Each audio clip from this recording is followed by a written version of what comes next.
24th night of August. This idiot. But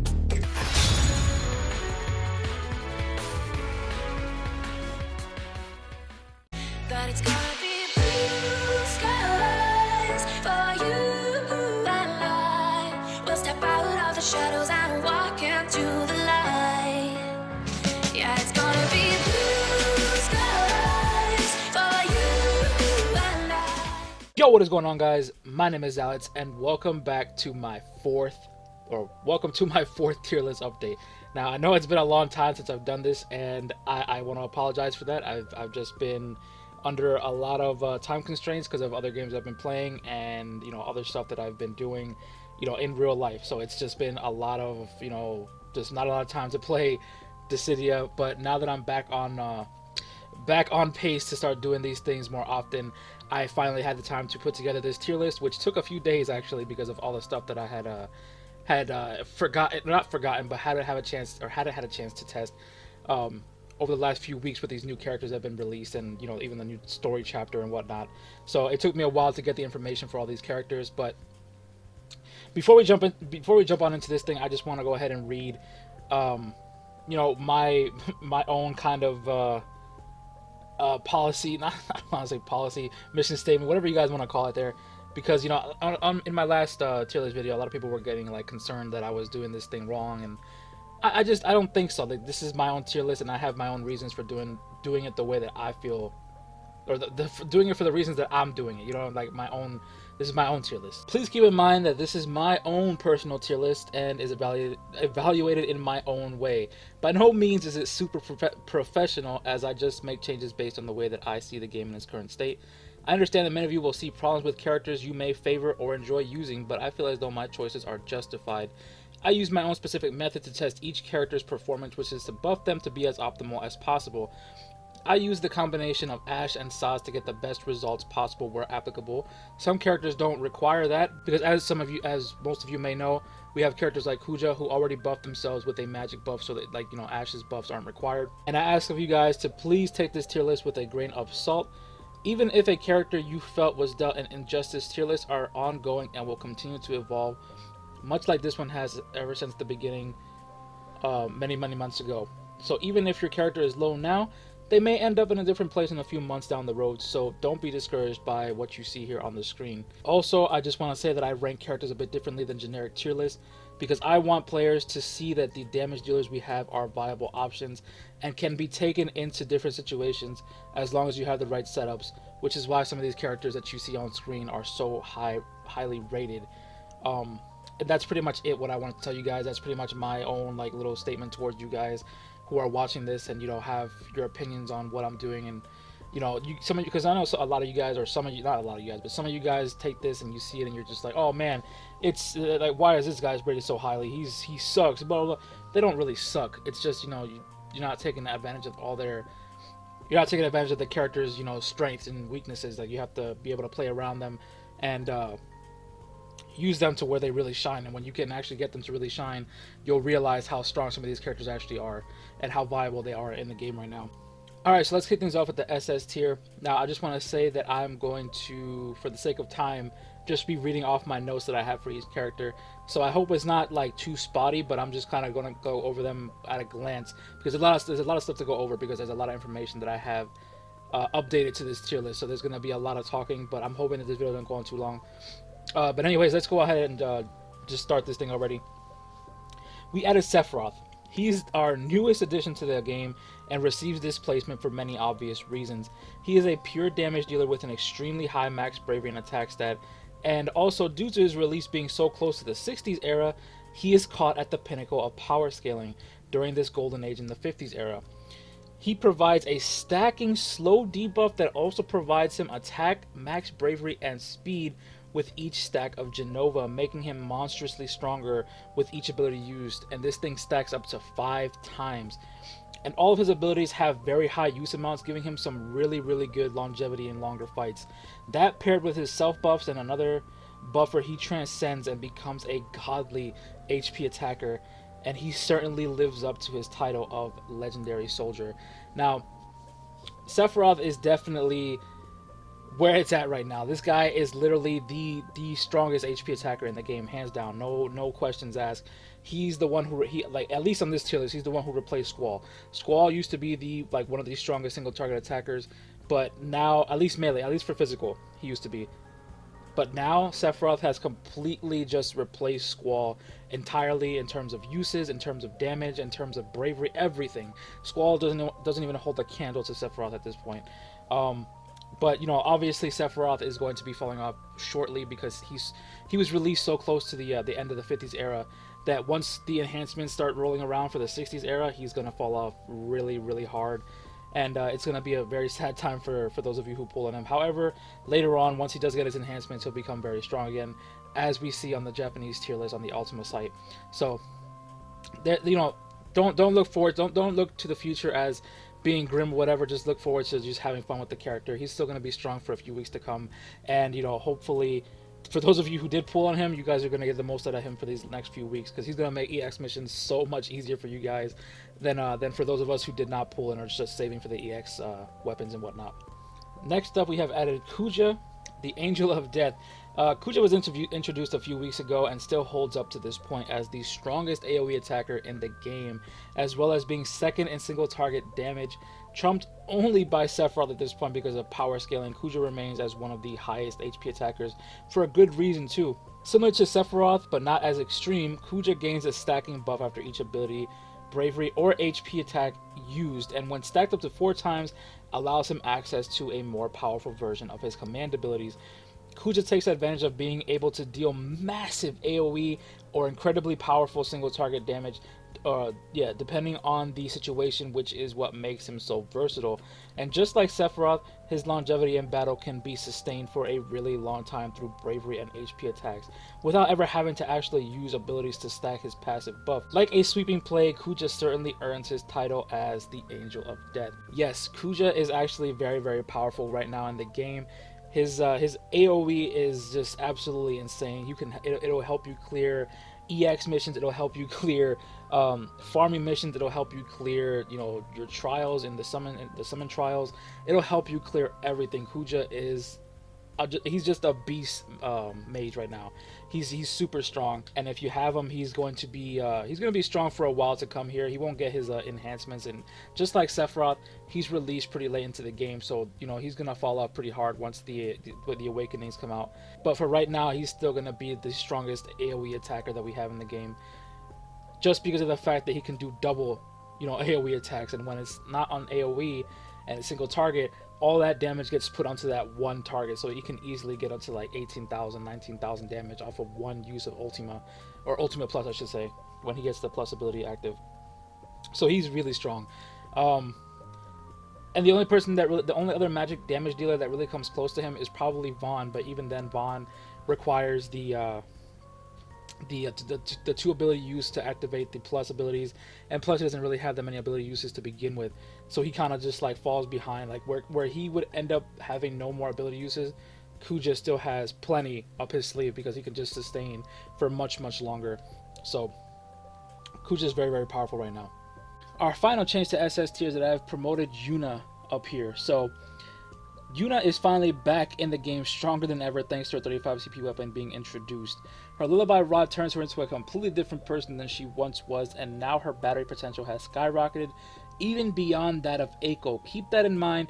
I don't think that Eiko is any worse than Yuna, but her battery potential is definitely a lot less than Yuna's. Yuna has a lot more spread out longevity in battle, similar to the way that Aerith had that role. Yuna has now overtaken that mantle and is now the longevity goddess for bravery battery. The rod makes her cheer AoE, so now it affects the entire party and not just one person. That is the first perk to the weapon.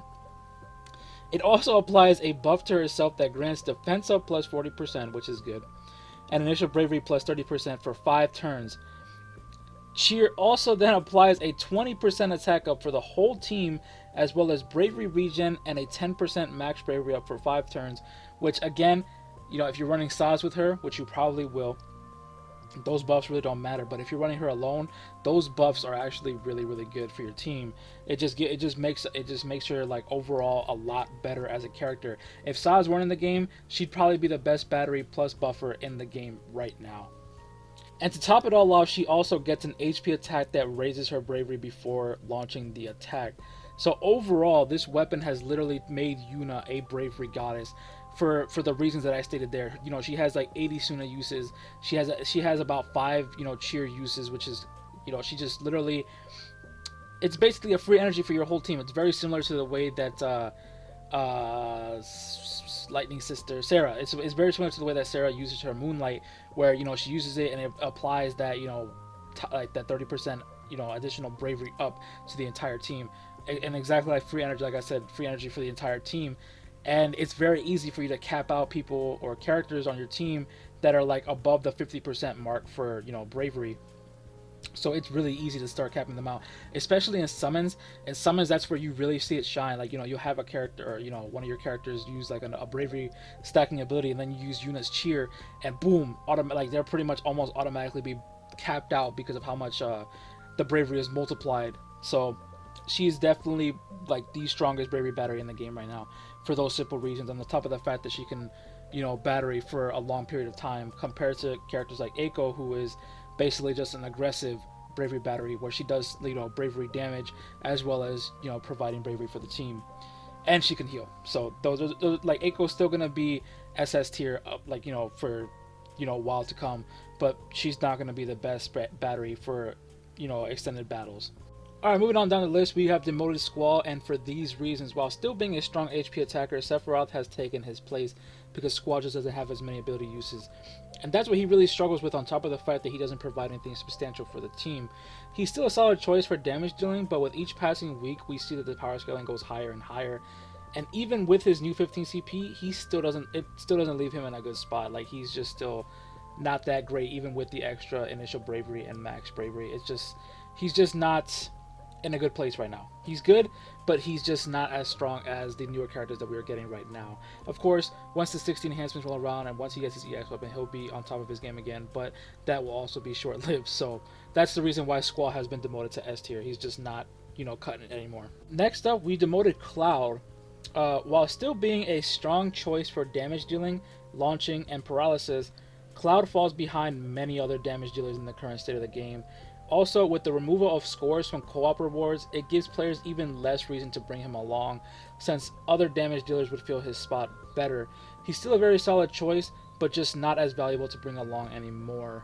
Next, we added Cypher, the leader of his crew and the ruffian who likes to stir up trouble everywhere he goes. Cypher is pretty much the polar opposite of Squall, whose main focus is physical attacks, but Cypher, on the other hand, is completely ranged, which I thought was interesting to note because those two never got along, and they were always at odds with each other in their original game. Anyhow, Cypher is extremely viable so long as he has one of his crewmates, Fujin, and even Irvine because of his 35 CP. Both characters work to make Cypher a force to be reckoned with, and he is no slouch in the damage department, being second in AoE only to Kuja for obvious reasons.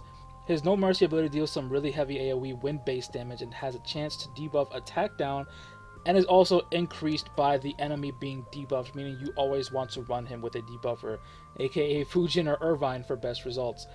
The second ability, Bloodfest, is a 2-hit AoE bravery plus HP attack.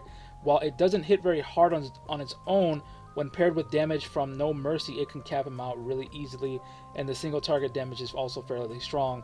Overall, Cypher is actually really good, and I honestly had to resist pulling on him because of the 60s era that is coming, and also because Kuja is just a better HP attacker than he is, so it doesn't really make sense for me to pull on someone who is inferior, which, you know, is true, is the truth when it comes to a lot of these characters. You know, I look at them and I'll sit there and tell myself, like, just don't pull on them because, you know, the 60s era is coming and they're just gonna fall off very, very soon anyway, so what is the point? I pulled on Kuja because at least Kuja, we got a good, like, we're gonna at least a good 2 months out of him, you know what I mean? Like, we got Kuja a little while ago, and, you know, it's already been a month and he's still on top of the game. So it's, you know, you have to make decisions like that, and I made decisions like that, so it was really tough to resist pulling on Cypher, though. Like, I did enjoy when I was using him as a friend unit, or just watching him play overall. Like, his moveset looks really cool. and I think he is a pretty cool character himself. Next up on our list of additions is Kistis, who had arrived a few days ago after being defeated in a vote by Kuja. Kistis was wanted for several reasons, the main one being her ability to delay an enemy's turns significantly with both of her abilities. Although her damage is nowhere top tier, her debuffs for speed down and delays go a long way in helping to clear events and bosses. She also gives herself a Bravery Plus attack for added longevity in battle, as well as Bravery Plus HP attack to channel her bravery. Overall, she's very good and makes a great addition to any team because of her turn delays. There's a lot of different setups that you can use with her. Like, you know, people have been saying to like start running stall comps, well, you know, just to try and get a lot of damage in before the boss can even take a turn. Like, you know, like using Istola, Kistis, and like Cloud or something like that. I don't, there's like a lot of different combinations that you guys can use to deal with this, or to deal with certain, you know, events and bosses, because like stall comps are actually pretty crazy right now. So she definitely has a lot going for her right now, but I don't think that she's, at least in my opinion, I don't think she's that great. I mean, people make her out to be a lot better than what she is, but I don't think she's really that great. Of course, she's S tier because of what she can do, but I just don't see her as being that great of a character. But that's just me. Our last change to S tier is that we promoted Zidane, and it's really unexpected actually. I was really surprised to see this. Zidane is actually really good right now, finally, after many months of being deadweight. With his most recent buffs, Zidane has been lifted up to being on par with Tidus for ability uses. Now, as we all know, Tidus has a lot of uses, so the Zidane is like right there with him, and it's, you know, it's very good to see, because that's what Zidane suffered from the most, having like literally almost no ability uses. He would spam, do no damage, and then he's out of abilities. His buffs were really needed because Zidane is quite strong. However, he lacked ability uses and found himself running out of uses really fast in the past. Get it? Well, rhymes, you know, whatever. Sorry. Now he can just mow enemies down with much less fear of being useless, and honestly the only thing holding him back at this point is not having a Bravery Plus HP attack, which he won't get for a long time, so for now he's just going to have to live in Tidus' shadow. Overall, he's still a fantastic character to substitute if you don't have Tidus in your arsenal. So basically, he's basically only missing like one debuff that Tidus does, and that's pretty much attack down. Although the only thing that sucks about him is that Zidane only has a chance to apply it, while Tidus has like a guaranteed chance to apply all those debuffs. And they're not like he can debuff defense and speed, but the problem is, you know, you have to use two different abilities to get both of those debuffs up, while Tidus only has to use one. So Zidane, while being on par for ability uses and damage, is, you know, right there with Tidus. Tidus is still just the overall better character because of, you know, his the fact that he can just get everything done faster, and, you know, it's just he's just more reliable overall. But Zidane is still a really good character, and I suggest any of you guys, if you doubt that, to go try him out for yourselves, because he's actually really, really good. Alright, we're making our way down this tier list slowly but surely, and now we're on to A. So first we added Maria. Ah yes, the beautiful Maria has a lot of roles to cover, and is actually a really good addition to any team that is lacking a healer, an AoE attacker, or a hot girl with a nice body. We will keep this professional. Maria does a lot for a healer type ranged attacker, and can really help to speed up clear times when paired with Irvine, because they work so well together. Hence why they were together on her event, because Irvine debuffs ranged attack or ranged resistance. So she also has a great type advantage versus flying type enemies with her proper shot, since not only is it wind damage, but it also can't miss either, which is, you know, double whammy. Her arrow rain is her true moneymaker though, because it does good AoE damage as well as heals the party for 15% of their max health per use, and grants a 3-turn 30% attack boost, making it an amazing all-in-one utility ability. That itself right there, if we didn't have Saz, would probably be really, really strong right now in the game. She provides a lot for her team overall, but she doesn't do so hot on single target, and that's where her greatest weakness lies. She's great for clear speeds and fights that require healing / damage, but in general, she just isn't that powerful, and that's just the truth. Even her proper shot with a proper build, even her arrow rain with a proper build, it just doesn't do that much damage, and that's pretty much where a lot of her problems lie. She just doesn't do that much damage, and when it's single target, it's even worse. So unfortunate, but that's just the way she is. And she won't be getting powerful for a while to come, until her enhancements roll around. Alright, next up, actually, our next two entries have to do with Cypher's trio. So we'll start off with Fujin. She's the brains of Cypher's trio of thugs and the one who tries to keep them in line. She's a great character who works surprisingly well with Cypher, much more so than Raijin. Although, I have to say that had Saz not been released so early, this trio would have been exceptionally strong because they all buff each other and focus on making Cypher strong, which, if you notice, all their abilities work to make Cypher really OP. Fujin debuffs Wind Resist down with her Psy ability, which helps to make Cypher really strong, and pairs well with Wind Summons as well. The best part about it too is that it's a Bravery plus HP attack, so she also has a good channel ability. Her Metsu is also probably one of her best abilities because it gives her and the rest of her party a speed up, making it a very valuable ability for slower characters like Bravery batteries. Overall, Fujin could easily be put on par with Cypher for her utility alone, but to be fair, she pales in comparison to Cypher's all-around damage, but she easily outperformed Raijin in terms of overall usefulness, which is true. But moving on to Raijin, the one thing that is his saving grace is his damage, which we'll get to that in a minute. So Raijin, he's the muscle with no brains of Cypher's trio of flunkies. Raijin isn't particularly special by any means currently, just like in his respective game Final Fantasy VIII, but he does have some decent buffs that can be brought along to help out. Raijin does some pretty nasty damage with his ability Fist, which gives himself and his team a 20% physical attack up, which isn't too shabby considering we only have Ash as a physical attack buffer in the game at the moment. His next ability, Raijin Special, is probably his most useful ability and is what will earn him a spot onto some teams. It is a 2-hit Bravery plus HP attack that debuffs Thunder Resist down and buffs him with some extra max Bravery. Raijin is very strong, but limited as well because he only pairs well with a few of the cast members, mainly physical attackers and thunder users like Lightning, Cryo, and Vincent. Overall, he isn't as practical to bring along as Fujin, but if you want a heavy hitter with decent longevity, Raijin is definitely a good choice to bring along. Alright, moving on, we have promoted Y'shtola as well to A tier. The bewitching cat girl Y'shtola received some actually game-changing buffs recently that have made her a much more valuable character to bring along on your team. Her buffs made her abilities a bit more potent when being used, so now her stone hits a bit harder, which is good because it helps her to cap faster. And also her Medica 2 now raises her own bravery before increasing that of her allies. So it makes capping bravery much easier, especially during summons. Because I know some of you guys must be thinking like, it sucks when you're like, in the middle of, fighting a boss or something and you're like trying to get your Medica 2s off. And an enemy hits you, so you lose like 1,000 bravery or something like that. So now you have to redo damage before you can use Medica, so you can get the most out of it. Well, now she can cap herself out because I think she has like a sort of small like free energies to herself where she like boosts up her bravery by I'm not really sure by how much, but I know it boosts up her bravery so that it's a good multiplier, so she can cap herself out fairly easily. This buff definitely made her a much more valuable battery, but not by very much because of her still very limited number of uses, which is also true. She still doesn't have that many uses. She's still limited to, I believe it's about 6 stones and still only 4 Medica uses. But still, overall, I mean, those 4 Medica uses, at least she'll be able to use it a lot sooner than before. So she's definitely in a better spot than she was before. So I'll give her that. She's pretty good now. Next up on our list of promotions is everybody's favorite black mage, Vivi. He's finally strong enough to stand up on his own 2 feet. With the introduction of his 35 CP, Vivi has become a powerhouse with his self buffs that would even override Saz's buffs. That alone should speak enough for his buffs. However, he still currently suffers from not having a Bravery plus HP attack.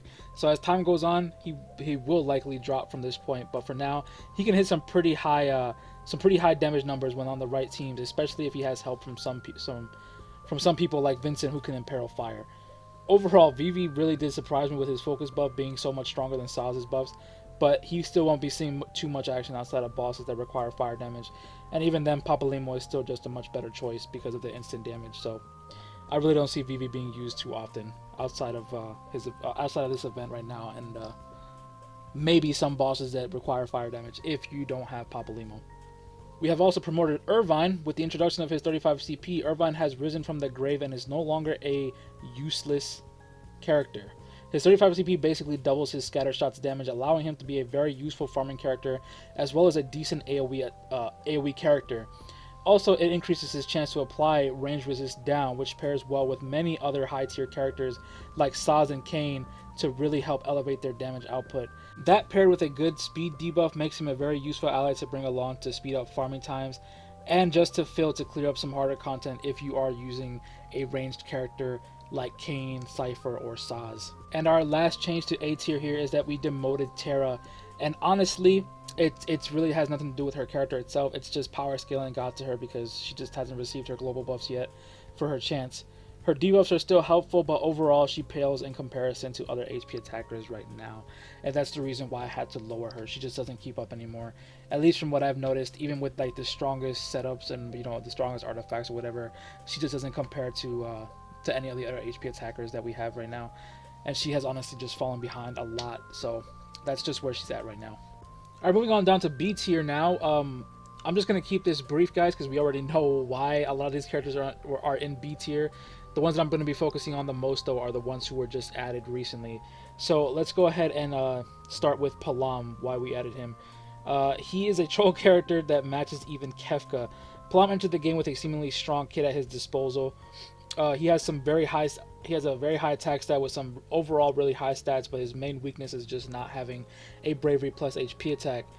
At least not until his last use of Mycenaeus Ice Crystal, which I just find stupid because he has to go through like 10,000 abilities to get to that point anyways, which is just dumb in my opinion. It's just bad, it's just bad ability usage. I don't know. I just don't like the way that works out.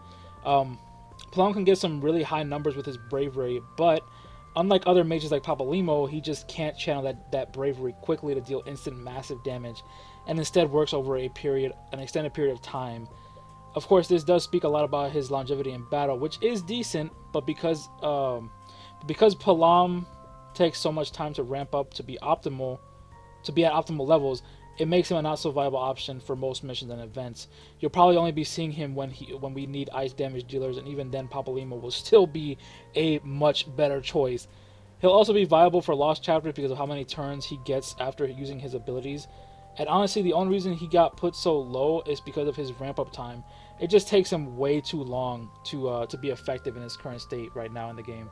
And that's, one of the biggest reasons why he's just so low. Like, it literally can take him up to 3 to 4 turns before he's even able to do a decent amount of damage. Not to do good damage, do decent damage. Not like, that's the worst part about it. Like, you have characters like Cyan who take at least 2 turns to ramp up, but at least when you ramp up, characters like Cyan can do a ton of damage.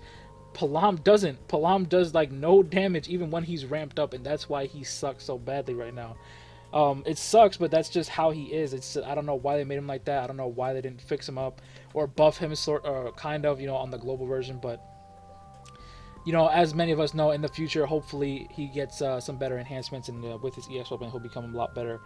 But he's still not going to be high tier for a very long time. Next up on our list for promotions is Edge. With the introduction of a 35 CP, Edge has obtained some pretty interesting changes to his abilities.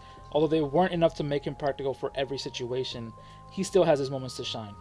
The Ashura gives Edge 1 extra ability use on his smoke and gives him increased bravery gain based on his attack. It also boosts the buff for Eblon's teachings, which grants 10% attack and max bravery for 2 turns by an additional 10%, giving him a pretty nice boost to his overall abilities and gives him an extra turn of evasion.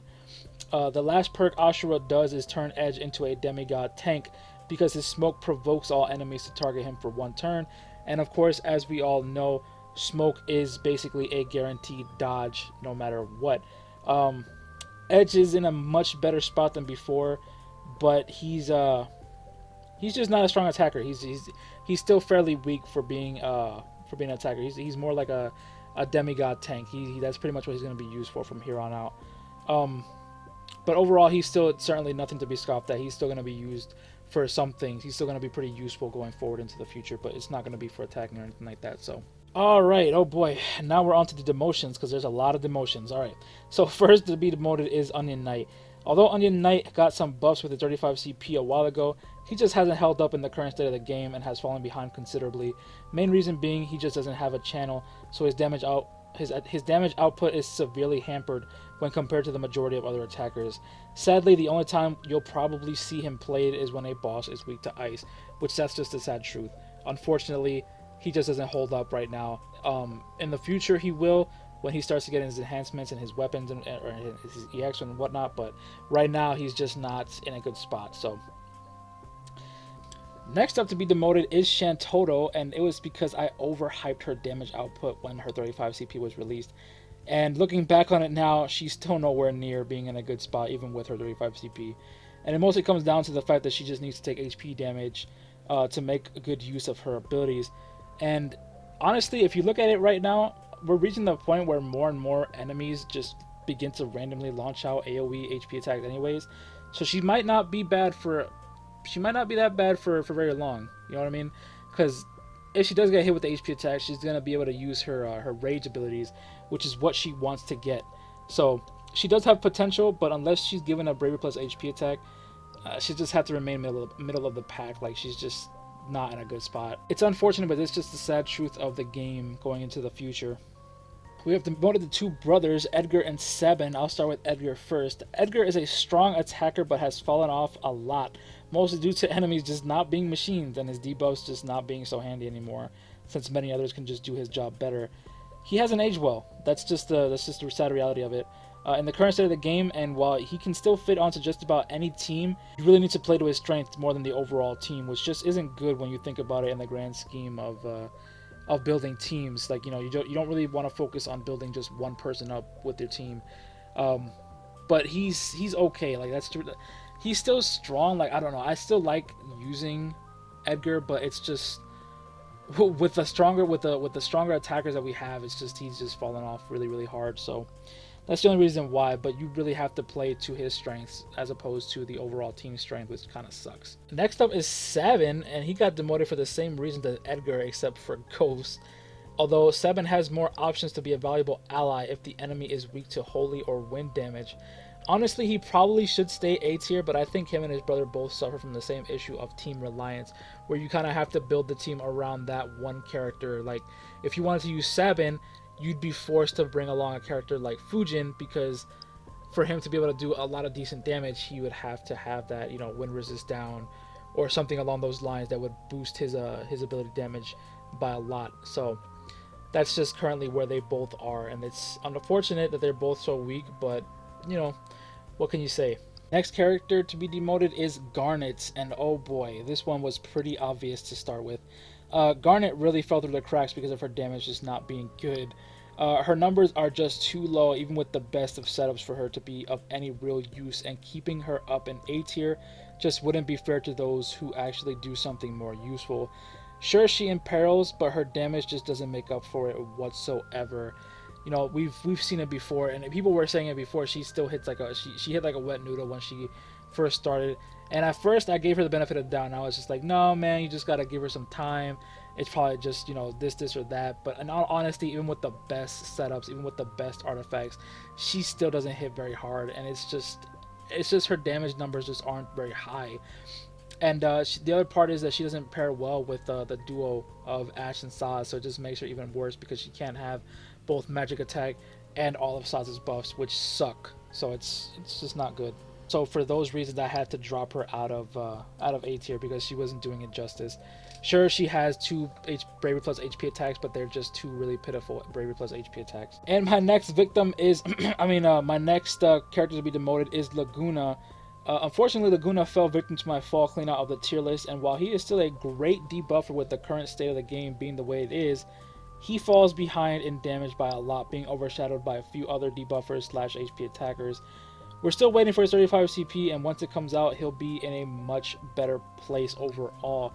But you know, right now he just kind of falls flat because he just doesn't have the base bravery to be able to do a lot of damage. You know, he can still do great debuffs, he can still do great AoE things, but it's just his damage is just not there. He just doesn't. He has to ramp up. He has to deal. You know, he pretty much just has to take a lot of turns to do a lot of damage, whereas other characters can just do all that damage right away and not have to, you know, waste turns building up. So that's where Laguna is, and that's pretty much why he got demoted.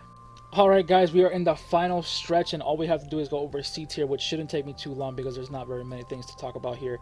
As you may have noticed, all tanks have been moved to C tier, and that includes Warrior of Light, Snow, Celeste, and Galif, and they all have the same reason for being demoted. All tanks were demoted because they just aren't as viable as many other characters. They slow things down and generally make missions a headache to deal with because of low damage output. We also aren't at a point in the game where they are needed yet, but eventually they will have their time to shine. And I know a lot of you have been saying like, oh hey, Galif is really good for doing Sephiroth's event, but you know he's like they have that one exception where it's like, okay, somebody found a way to cheese the boss because they can't do damage and blah blah blah this blah blah that. But overall they're just not smart choices to bring along, and that's just what it comes down to. And in 90% of the cases, you're not going to bring a tank because they just slow everything down. They make things a nightmare for you to deal with. And then the last thing in C tier that I wanted to go over is Cater got demoted. Cater has had no significant impact on the game in a long time, and I honestly can't justify using her at all. She's just gotten very outscaled by a lot of content and doesn't provide anything for your team. With generally poor damage, the only time you'll probably see her used at all is if a boss is weak to ice damage. And that's just the truth. Cater, I'm sorry girl, like, you know, you're sassy and all, and I think you're really cute, but it doesn't make up for your lack of damage or anything like that. So anyways, finally got that out of the way. Alright guys, that's going to take care of this tier list update. I just want to give a few shout outs for peeps who assisted in getting the clips for some of these characters shown in this video. So shout out to Cloud from over on the DFFOO forums who provided the Sephiroth shown at the beginning. Shameless plug-in incoming. If you haven't visited the if I could speak, if you haven't visited the DFFOO forums, you should, because we've got a great community growing over there. There are a number of different resources you can look at to get a better understanding of the game if you're new. We've also got a live chat room, which is where you'll likely find me when I'm just hanging around and not really doing anything. I hope you all join us and hang out because we're always looking for more peeps to do co-op and chat with in general. Also, shout out to Nerdy over on the DFFOO forums for the Palam shown, because I could not find anyone else who had Palam with a 35 CP for the last 2 days now, and it was driving me nuts. So thank you for that. Shout out to Shera over on the DFFOO Reddit for allowing me to join up on the DFFO Discord of the Reddit group, you know, the subreddit. Which is where I found so many people who are, or players who are willing to assist me in these clips creations. Shout out to Exalted from the DFFOO Reddit Discord, who provided his Yuna for the clip in this video. Shout out to Allegro, or Allegro, I'm sorry if I butchered your name. Also from the Reddit Discord for providing his BB in the clip shown in this video. And also finally shout out to Volt from the Reddit Discord who provided his Fujin for the clip shown in the video. And also lastly, no, I said lastly twice. Lastly, shout out my brother for providing his Irvine for the clip shown with him also in this video. For future reference, guys, when new characters are released and you'd like to be featured in a future tier list video update, let me know and I'll be sure to do the testing with you guys, because it's always more fun that way instead of having myself do it or instead of doing it all by myself, because you know that's kind of boring. It's always more fun to do it with friends.